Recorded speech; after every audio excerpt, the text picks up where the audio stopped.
নতুন করে আবারও ইসরায়েলকে অনেকটা হুমকি দিয়ে রাখল সৌদি আরব। নেতানিয়াহুর সঙ্গে সম্পর্কের বিষয়ে এবার কড়া হুঁশিয়ারি দিয়েছে সৌদি পররাষ্ট্রমন্ত্রী ফয়সাল বিন ফারহান।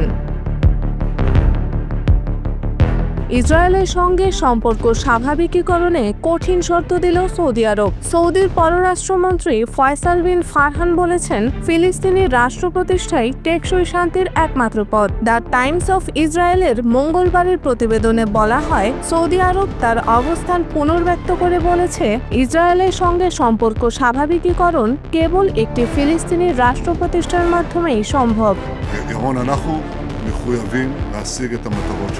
প্যারিসের সঙ্গে রিয়াদের সহযোগিতায় দ্বিরাষ্ট্রীয় সমাধানের প্রচারণায় জাতিসংঘের সম্মেলনের ফাঁকে এক সংবাদ সম্মেলনে সৌদি পররাষ্ট্রমন্ত্রী ফয়সাল বিন ফারহান বলেন, এটি একই অবস্থান যা 1 বছর আগে সৌদি ক্রাউন প্রিন্স মোহাম্মদ বিন সালমান প্রকাশ করেছিলেন। প্রিন্স ফয়সাল বলেন, এটি দৃঢ় বিশ্বাসের উপর ভিত্তি করে যে কেবল একটি ফিলিস্তিনি রাষ্ট্র প্রতিষ্ঠার মাধ্যমে এবং কেবল ফিলিস্তিনি জনগণের আত্মনিয়ন্ত্রণের বৈধ অধিকারের সমাধানের মাধ্যমেই আমরা এই অঞ্চলে টেকসই শান্তি এবং প্রকৃত সংহতি অর্জন করতে পারি। কিন্তু ইসরায়েলের প্রধানমন্ত্রী বেনিয়ামিন নেতানিয়াহুর নেতৃত্বাধীন সরকার দীর্ঘদিন ধরে এই ধরনের রাষ্ট্র কাঠামো প্রত্যাখ্যান করে আসছে। এমনকি আন্তর্জাতিক বিরোধিতা উপেক্ষা করে পশ্চিম তীরের ভূমি ইসরায়েলের সঙ্গে আনুষ্ঠানিকভাবে সংযুক্ত করার পদক্ষেপ নিয়েছে। অথচ এ ভূমি ভবিষ্যৎ রাষ্ট্রের অংশ হবে বলে ফিলিস্তিনিরা আশা করে আছে।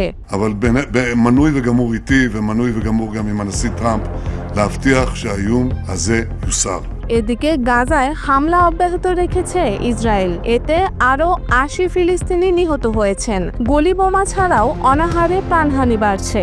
উপত্যকাটিতে অনাহারে নতুন করে আরও 14 ফিলিস্তিনি মারা গেছেন, তাদের মধ্যে 2 জন শিশু। এ নিয়ে অপুষ্টিজনিত এখন পর্যন্ত মৃতের সংখ্যা বেড়ে দাঁড়িয়েছে 147 জনে, যাদের মধ্যে 88 জনই শিশু। মঙ্গলবার গাজার স্বাস্থ্য মন্ত্রণালয়ের বরাতে আল জাজিরা জানায়, গত 24 ঘন্টায় এসব প্রাণহানি ঘটে। তবে প্রকৃত সংখ্যা আরও বেশি, কারণ অনেক আহত নিহতকে হাসপাতালে আনা সম্ভব হয়নি। এছাড়া ধ্বংসস্তূপের নিচে অনেকে আটকা পড়ে আছেন, তাদের সংখ্যাও তালিকাভুক্ত নয়। এদিকে গাজায় ইসরায়েলের আগ্রাসনের বিরুদ্ধে সামরিক প্রতিরোধ আরও জোরালো করার ঘোষণা দিয়েছে ইয়েমেন। সোমবার এক বিবৃতিতে ইয়েমেনের সশস্ত্র বাহিনীর মুখপাত্র ব্রিগেডিয়ার জেনারেল ইয়াহিয়া সারি জানিয়েছেন, ইসরায়েল গাজায় গণহত্যা, ধ্বংসযজ্ঞ ও অবরোধ বন্ধ না করলে তাদের বিরুদ্ধে চতুর্থ পর্যায়ের নৌ অবরোধ শুরু হবে এবং সামরিক হামলা আরও তীব্র করা হবে। আল মাসিরা টেলিভিশনের বরাতে পার্স টুডে জানিয়েছে, ইয়েমেনি বাহিনীর পক্ষ থেকে জানানো হয়েছে, গাজার নিরীহ জনগণের উপর চলমান বিমান হামলা, খাদ্য ও ওষুধের প্রবেশের বাধা এবং আরব দেশগুলোর নীরবতা ইসরায়েলকে উস্কে দিচ্ছে। এ অবস্থায় ইয়েমেন একমাত্র নৈতিক ও মানবিক দায়বদ্ধতা থেকেই প্রতিরোধ জারি রেখেছে।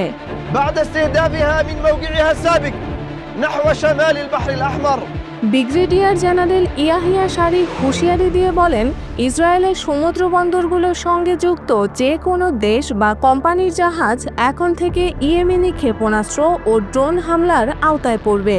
তারা যে কোনো দেশের মালিকানাধীন হোক না কেন, ইয়েমেনি সশস্ত্র বাহিনী সেসব জাহাজকে বৈধ লক্ষ্যবস্তু হিসেবে বিবেচনা করবে।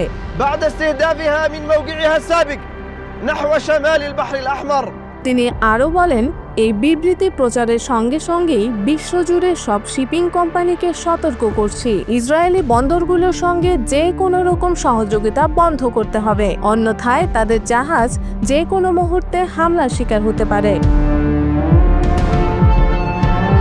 জেনারেল সারি আরও একবার স্পষ্ট করে বলেন, ইসরায়েল যদি চায় উত্তেজনা প্রশমিত হোক, তবে তাদের অবিলম্বে গাজা উপত্যকার উপর থেকে অবরোধ তুলে নিতে হবে এবং বর্বর আগ্রাসন বন্ধ করতে হবে, অন্যথায় আমাদের সামরিক ও সমুদ্র অবরোধ অভিযান অব্যাহত থাকবে। তিনি জোর দিয়ে বলেন, ইয়েমেনি সশস্ত্র বাহিনী ফিলিস্তিনিদের ওপর নিপীড়নের বিরুদ্ধে একটি নৈতিক ও মানবিক অবস্থান নিয়েছে। আমরা কেবল তখনই সামরিক অভিযান বন্ধ করব যখন গাজার অবরোধ পুরোপুরি প্রত্যাহার করা হবে। ইসরায়েলি আগ্রাসনের বিরুদ্ধে ইয়েমেনের এই চতুর্থ দফার নৌ অবরোধ বিশ্বজুড়ে জাহাজ চলাচল ও বাণিজ্যে বড় ধরনের নেতিবাচক প্রভাব ফেলতে পারে বলে আশঙ্কা করা হচ্ছে।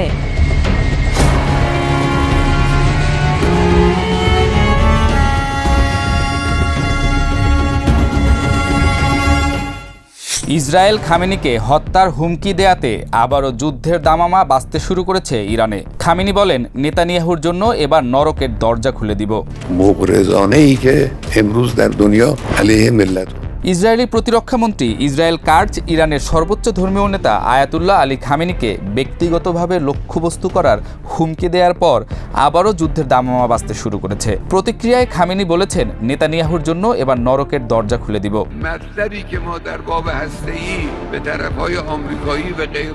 রামন এয়ারবেসে এক অনুষ্ঠানে কার্জ সরাসরি হুমকি দিয়ে বলেন, একনায়ক খামেনির কাছে আমার স্পষ্ট বার্তা, ইসরায়েলকে হুমকি দিতে থাকলে আমাদের দীর্ঘ হাত আবারও তেহরানে পৌঁছাবে, আর এবার তোমার কাছে ব্যক্তিগতভাবে। তিনি আরও যোগ করেন, হুমকি দিও না, না হলে আঘাত পাবে।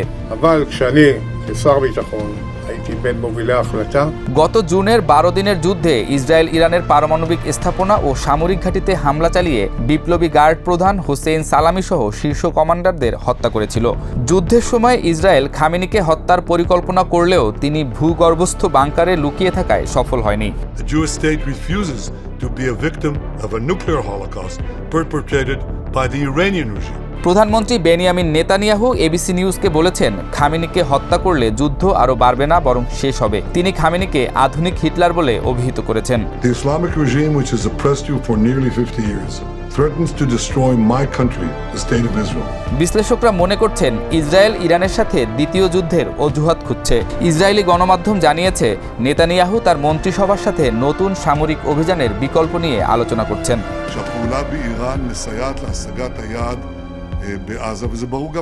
ইরানের পক্ষ থেকে বিপ্লবী গার্ডের নতুন প্রধান মোহাম্মদ পাকপুর হুমকি দিয়ে বলেছেন, শিশু হত্যাকারী এই শাসক গোষ্ঠীর জন্য শীঘ্রই নরকের দরজা খুলে যাবে। খামেনি সতর্ক করে দিয়েছেন, আমেরিকা যদি সামরিকভাবে জড়িত হয় তাহলে এর ক্ষতি হবে অপূরণীয়।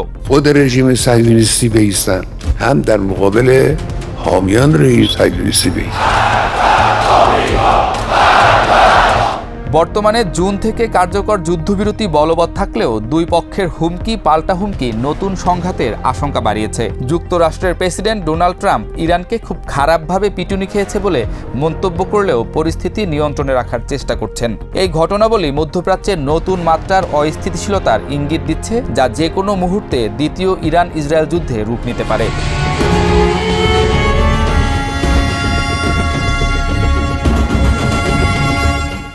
টানা 12 দিনের পাল্টাপাল্টি হামলার পর নতুন প্রতিশোধের হুমকি দিয়েছে ইরান।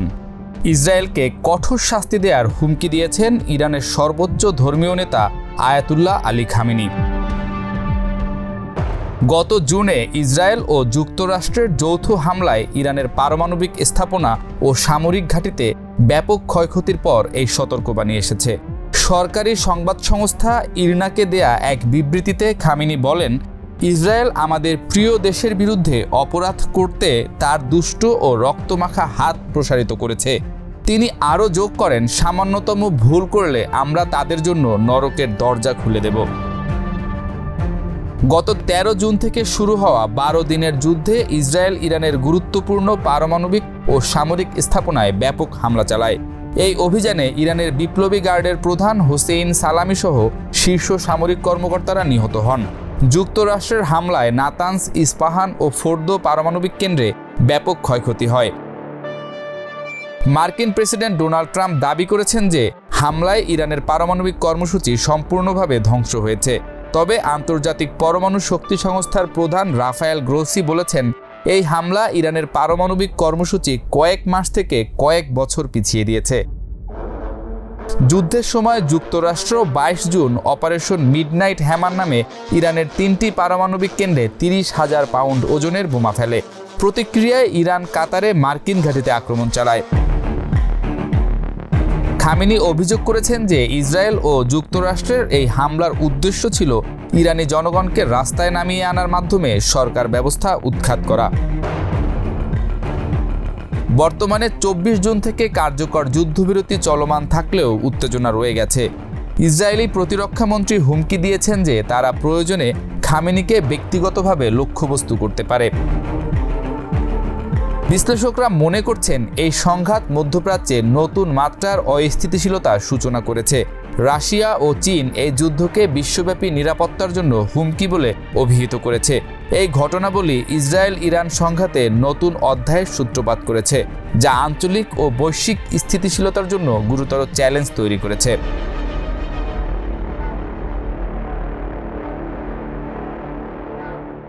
পুরো লোহিত সাগর কাঁপছে ইয়েমেনের হুথি বিদ্রোহীদের ভয়ে। হুথিদের নাম শুনলেও নিজ নিজ দেশে ফিরে যাচ্ছে ইসরায়েলগামী জাহাজ। হুথিদের হাত থেকে ইসরায়েলগামী জাহাজকে কেউ রক্ষা করতে পারবে না বলেও সন্দেহ করা হচ্ছে।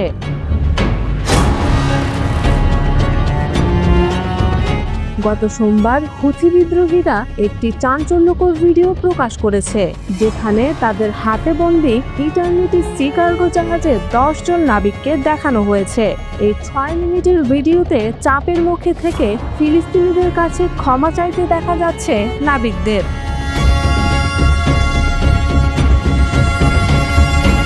লাইবেরিয়ার পতাকাবাহী ও গ্রিক পরিচালিত এই জাহাজটি গত 7 জুলাই হুথিদের আক্রমণের শিকার হয়।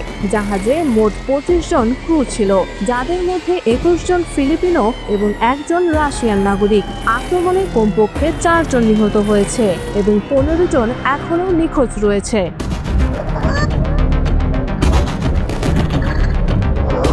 ভিডিওতে নাবিক রাফায়েল গঞ্জালেস সতর্ক করে বলেন, অন্য জাহাজগুলো দয়া করে ইসরায়েলে যাবেন না, কারণ এটা অত্যন্ত বিপজ্জনক এবং অনেক ফিলিস্তিনি জনগণ কষ্ট পাচ্ছে। ভিডিওর শেষে 9 জন নাবিক একসাথে বলেন, আমরা ফিলিস্তিনিদের কাছে দুঃখিত।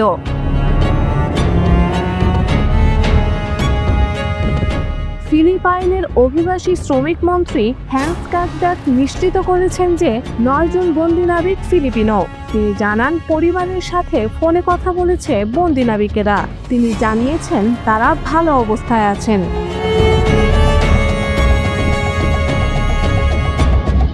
হুথিরা দাবি করেছে যে জাহাজটি ইসরায়েলের এইলাত বন্দরের উদ্দেশ্যে যাচ্ছিল।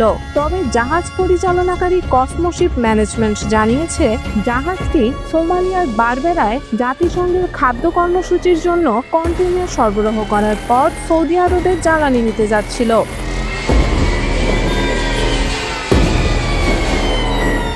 গত সপ্তাহে হুথিরা তাদের 4র্থ পর্যায়ের সামরিক অভিযান ঘোষণা করেছে, যেখানে তারা ইসরায়েলি বন্দরের সাথে ব্যবসা করা যে কোনো কোম্পানির জাহাজকে আক্রমণ করার হুমকি দিয়েছে।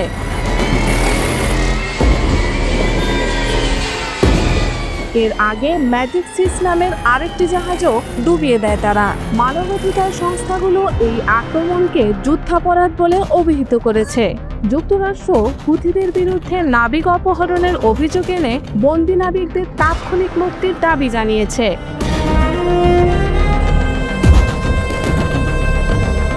এই ঘটনা লোহিত সাগরের চলমান নৌসংকটের নতুন মাত্রা নির্দেশ করে, যা বিশ্ব বাণিজ্যের জন্য মারাত্মক হুমকি হয়ে দাঁড়িয়েছে।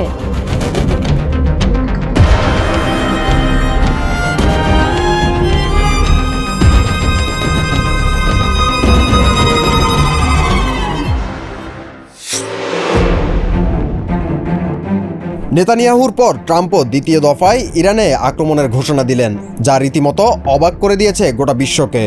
শুধু ঘোষণা নয়, ট্রাম্প স্পষ্ট করে বলেছেন এবার ইরানকে মুছে ফেলা হবে। ইসরায়েলের পর যুক্তরাষ্ট্রের এমন ঘোষণায় ধারণা করা হচ্ছে আবারও ইরানে বড় ধরনের হামলা আসন্ন। পারমাণবিক কর্মসূচি নিয়ে ইরানকে আবারও হামলার হুমকি দিয়েছেন যুক্তরাষ্ট্রের প্রেসিডেন্ট ডোনাল্ড ট্রাম্প। তিনি ইরানের পারমাণবিক সম্ভাবনাকে এত দ্রুত মুছে ফেলার হুমকি দিয়েছেন যে কেউ আঙুল তোলার আগে সেটা নিশ্চিহ্ন হয়ে যাবে। গতকাল সোমবার স্কটল্যান্ডে এক সংবাদ সম্মেলনে এই হুমকি দেন ট্রাম্প। সম্প্রতি তেহরান বলেছে তারা বেসামরিক উদ্দেশ্যে পারমাণবিক সমৃদ্ধকরণ কার্যক্রম চালিয়ে যাবে। ইরানের পারমাণবিক সমৃদ্ধকরণ কর্মসূচি নিয়ে এবছর তেহরানের সঙ্গে ট্রাম্প প্রশাসনের আলোচনা চলছিল। জুনে ইরানে ইসরায়েলের হামলার পর ওই আলোচনা ভেস্তে যায়। এই প্রসঙ্গে স্কটল্যান্ডে গতকাল সংবাদ সম্মেলনে ট্রাম্প বলেন, ইরান খুব খারাপ সংকেত দিচ্ছে, খুবই বাজে বার্তা পাঠাচ্ছে। ট্রাম্পের সঙ্গে সংবাদ সম্মেলনে যুক্তরাজ্যের প্রেসিডেন্ট কিয়ার স্টারমারও উপস্থিত ছিলেন। ট্রাম্প আরও বলেন, ইরানের এটা করা উচিত নয়। আমরা তাদের পারমাণবিক সম্ভাবনাকে নিশ্চিহ্ন করে দিয়েছি। তারা আবার এটা শুরু করতে পারে। যদি তারা করে, আপনি আঙুল তোলার আগেই আমরা সেটা নিশ্চিহ্ন করে দেব। আমরা এটা আনন্দের সঙ্গেই করব, খোলাখুলিভাবে ও নির্দ্বিধায়।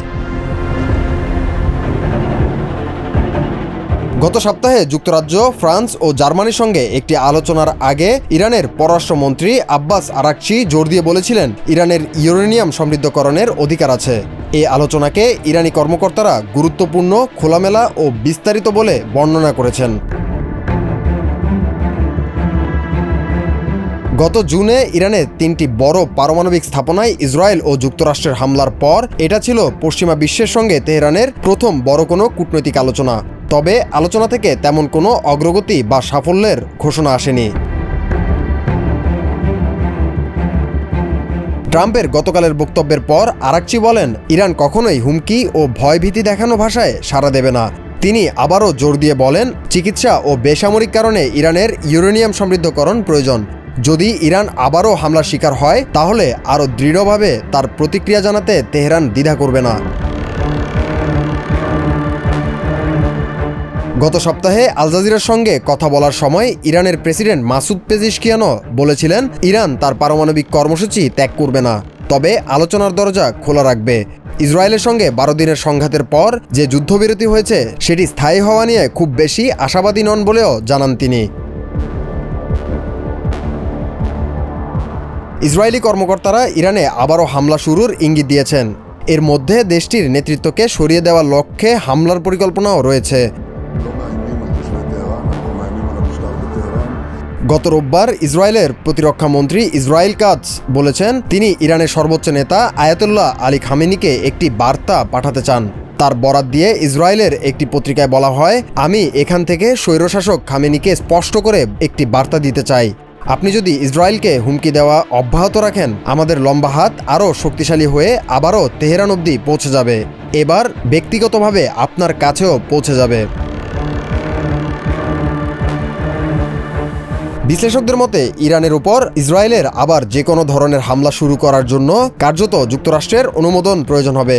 সর্বশেষ ট্রাম্পের মন্তব্যে অনেকেই বলছেন, সেই অনুমতি পেতে এখন আর খুব বেশি কষ্ট করতে হবে না নেতানিয়াহুকে।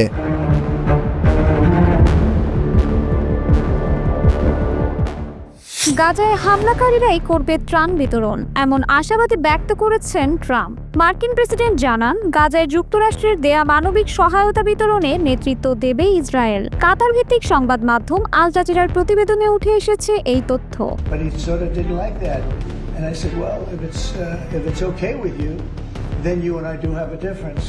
প্রেসিডেন্ট ট্রাম্প বলেন, আমরা ইসরায়েলের সঙ্গেই কাজ করব। তারা ত্রাণ বিতরণে ভালো কাজ করবে বলে আমি বিশ্বাস করি। তারা চায় খাদ্য বিতরণ কেন্দ্রগুলো পরিচালনা করতে, যেন ত্রাণ সঠিকভাবে বিতরণ না হয়। তিনি আরও দাবি করেছেন, হামাস গাজায় পাঠানো খাদ্য ও অর্থ চুরি করছে।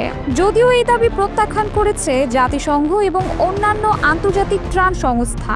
এমনকি কিছু ইসরায়েলি কর্মকর্তাও সংবাদ মাধ্যমে আনুষ্ঠানিকভাবে স্বীকার করেছেন, হামাসের কাছে ত্রাণ চলে যাওয়ার কোনো প্রমাণ নেই।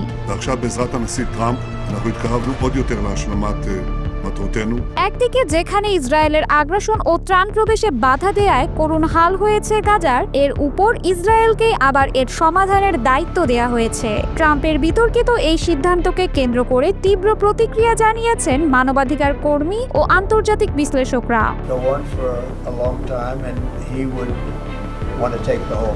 তারা বলছেন, এই সিদ্ধান্ত ইসরায়েলি দখলদারিত্বকে আরও প্রত্যয় করবে না, বরং ত্রাণ নিতে আসা অসহায় ফিলিস্তিনিদের জীবন আরও হুমকির মুখে ফেলবে। গাজায় সহিংস পরিস্থিতির মধ্যেই ইসরায়েলি বাহিনী পরিচালিত বিতরণ কেন্দ্র জিএইচএফ এর 4টি স্থানে চলছে খাদ্য বিতরণ কার্যক্রম। তবে এই কেন্দ্রগুলোতে সহায়তা নিতে গিয়ে বহু মানুষ প্রাণ হারিয়েছেন। শত শত ফিলিস্তিনিকে লক্ষ্য করে গুলি চালিয়েছে ইসরায়েলি সেনারা। তাদের মধ্যে অনেকেই শিশু, নারী ও বয়স্ক মানুষ।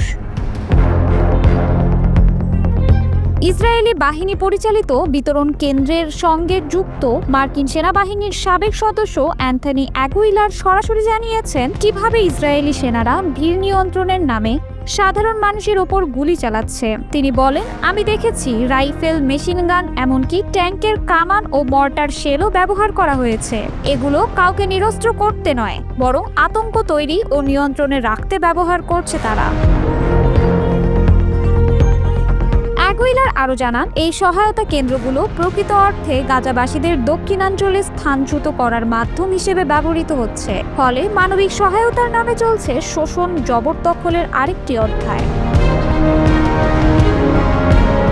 অন্যদিকে গাজার পরিস্থিতি নিয়ে বিভিন্ন আন্তর্জাতিক সংস্থা বারবার সতর্ক করলেও ট্রাম্প এর দায় ইসরায়েলের উপর না চাপিয়ে বলেন, ইসরায়েল এটা করতে চায় এবং তারা এটি ভালোভাবে করবে। যদি তারা চায় তবে খাদ্য সঠিকভাবে বিতরণ হবে।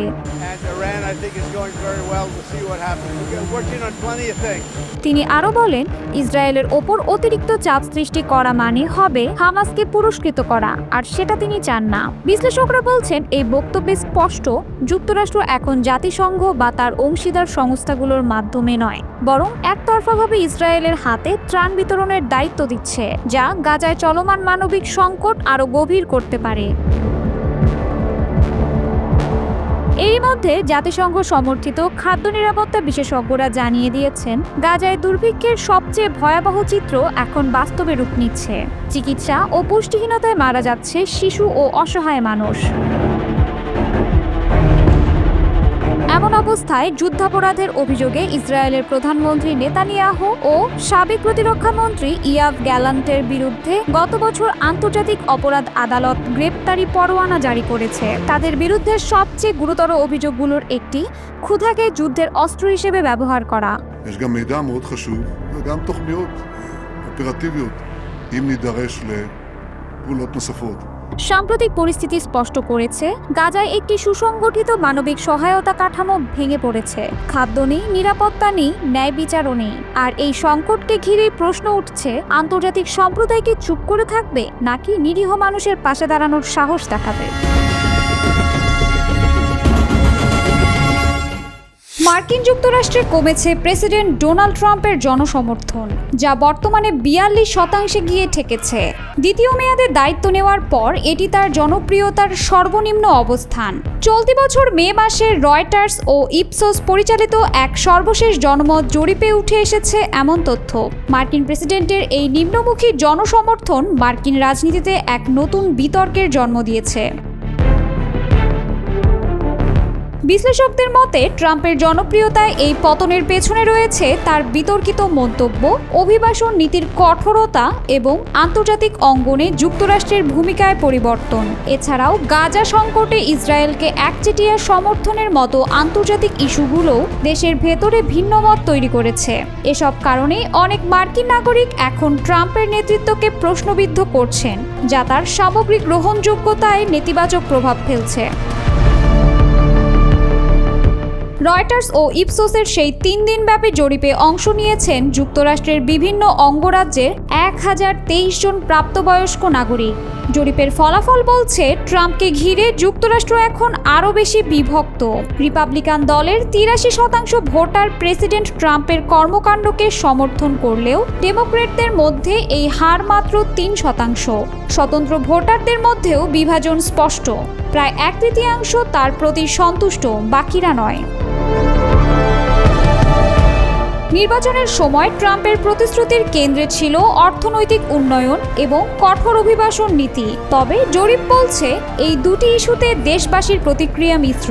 অর্থনৈতিক ইস্যুতে ট্রাম্পের প্রতি সমর্থন জানিয়েছেন মাত্র 38% অংশগ্রহণকারী, যদিও এই হার গত জুলাইয়ে ছিল 35%, অর্থাৎ কিছুটা বেড়েছে। তবে সংখ্যাটা এখনও অনেক কম। অভিবাসন ইস্যুতে সামান্য উন্নতি দেখা গেছে। 42% নাগরিক ট্রাম্পের পদক্ষেপ পদক্ষেপকে সমর্থন করেছেন। আগের জরিপে যা ছিল 41%। বিশ্লেষকরা বলছেন এই জনপ্রিয়তার পতন ট্রাম্পের প্রশাসনের নীতি এবং কার্যক্রম নিয়ে জনগণের আস্থাহীনতারই প্রতিফলন। অর্থনীতি এবং অভিবাসনের মতো গুরুত্বপূর্ণ ইস্যুতে কার্যকর নেতৃত্ব দিতে না পারায় সাধারণ জনগণের মধ্যে অসন্তোষ বাড়ছে। জনমত জরিপের এই চিত্র ট্রাম্প প্রশাসনের জন্য এক সতর্কবার্তা হিসেবেই বিবেচিত হচ্ছে। আসন্ন প্রেসিডেন্ট নির্বাচনে এ ধরনের জনসমর্থনের পতন তার রাজনৈতিক ভবিষ্যতের জন্য চ্যালেঞ্জ হয়ে দাঁড়াতে পারে। জনগণের আস্থার এই হালচিত্র ভবিষ্যতে রিপাবলিকান পার্টি কৌশল নির্ধারণেও প্রভাব ফেলতে পারে, বিশেষ করে যখন সমর্থন ধরে রাখাই বড় প্রশ্ন হয়ে দাঁড়িয়েছে। এখন দেখার বিষয় এই সংকট মোকাবেলায় হোয়াইট হাউস কী ধরনের নীতি গ্রহণ করে এবং ট্রাম্প তার রাজনৈতিক বার্তা কিভাবে পুনর্গঠন করেন।